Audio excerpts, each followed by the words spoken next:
பூவாய் பூத்திருப்பதை விட பூத்து குலுங்கும் செடிகளில் பூக்களாய் இருப்பதுதான் சிறந்தது. விஜயலட்சுமி பள்ளியின் தமிழாசிரியை நளினியின் இனிய வணக்கம். 8ஆம் வகுப்பு பாடத்தில் இடம்பெறக்கூடிய பறவைகள் மற்றும் விலங்குகளின் ஒலிகளை இந்த காணொலியில காணலாம். வாருங்கள். முதலாவதாக நம்ம பார்ப்பது ஆந்தை. ஆந்தை மனிதர்களை கண்டால் அலறி அடித்து ஓடும். சரிங்களா? அதன் மூலமா எளிமையா எப்படி ஞாபகம் வச்சுக்கலாம்? ஆந்தை அலறும், ஆந்தை அலறும். அதனுடைய சத்தத்தை கேட்கலாம். ஆந்தையின் அலறும் சத்தம். அடுத்ததாக நம்ம பார்ப்பது மயில். மயில் நமது இந்திய தேசிய பறவை. மயில் பார்ப்பதற்கு மிகவும் அழகான ஒரு பறவை. சரிங்களா? மயில் பார்ப்பதற்கு மிகவும் அழகானதுனால எளிமையான முறையில எப்படி ஞாபகம் வச்சுக்கலாம்? ஆகவும், மயில் ஆகவும்.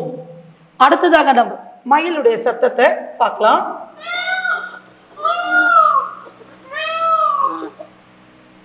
அடுத்ததாக நம்ம பார்ப்பது புலி. புலி எப்பவுமே எப்படி இருக்கும்? உருன்னு இருக்கும். சரிங்களா? அந்த மூலமா ஞாபகம் வச்சுக்கலாம். உருமும், புலி உருமும். புலியுடைய சத்தத்தை கேட்கலாங்களா?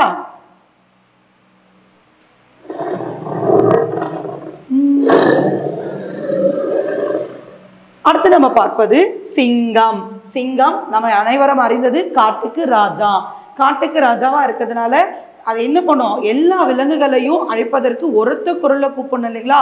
அதனால சிங்கம் முழங்கும், சிங்கம் முழங்கும்.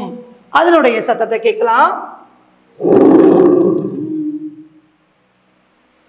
அடுத்ததாக நம்ம பார்ப்பது குரங்கு. குரங்கு நம்ம பார்த்துருக்கோம் இல்லைங்களா? ஒரு இடத்துல இருக்காது, இங்கும் அங்குமாக என்ன பண்ணும்? ஓடிட்டே இருக்கும். அதனுடைய அலப்பறை தாங்காது இல்லைங்களா? அதனால அதனுடைய இதை எப்படி ஞாபகம் வச்சுக்கலாம்? குரங்கு அலுப்போம், குரங்கு அலுப்போம்.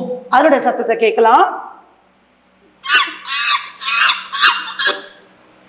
அடுத்ததாக நம்ம பார்ப்பது வண்டு. வண்டு தனது உணவை உருட்டி உருட்டி தான் கொண்டு போகும். சரிங்களா? அதனால அதனோட இதை எப்படி ஞாபகம் வச்சுக்கலாம்? வண்டு முரலும், வண்டு முரலும். அதனுடைய சத்தத்தை கேட்கலாம் பாருங்க. அடுத்ததாக நம்ம பார்ப்பது புறா.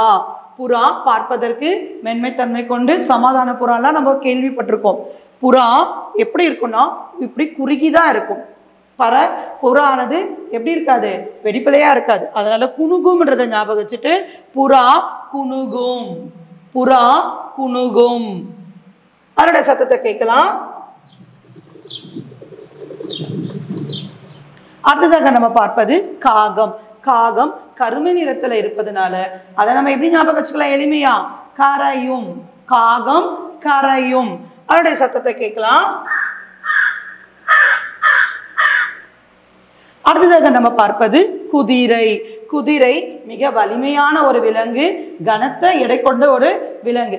அதனால கனம்ன்றதை கொண்டு கனைக்கும். எப்படி ஞாபகம் வச்சுக்கலாம்? குதிரை கனைக்கும். அதனுடைய சத்தத்தை கேட்கலாம்.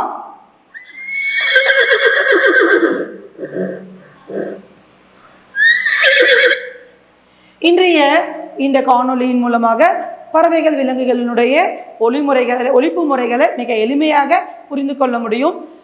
தொடர்ந்து பல தகவல்களை அறிந்து கொள்ள விஜயலட்சுமி பள்ளியின் சேனலை சப்ஸ்கிரைப் பண்ணுங்க, கமெண்ட் பண்ணுங்க, லைக் பண்ணுங்க. அடுத்த தகவலோட சந்திக்கிறேன். நன்றி, வணக்கம்.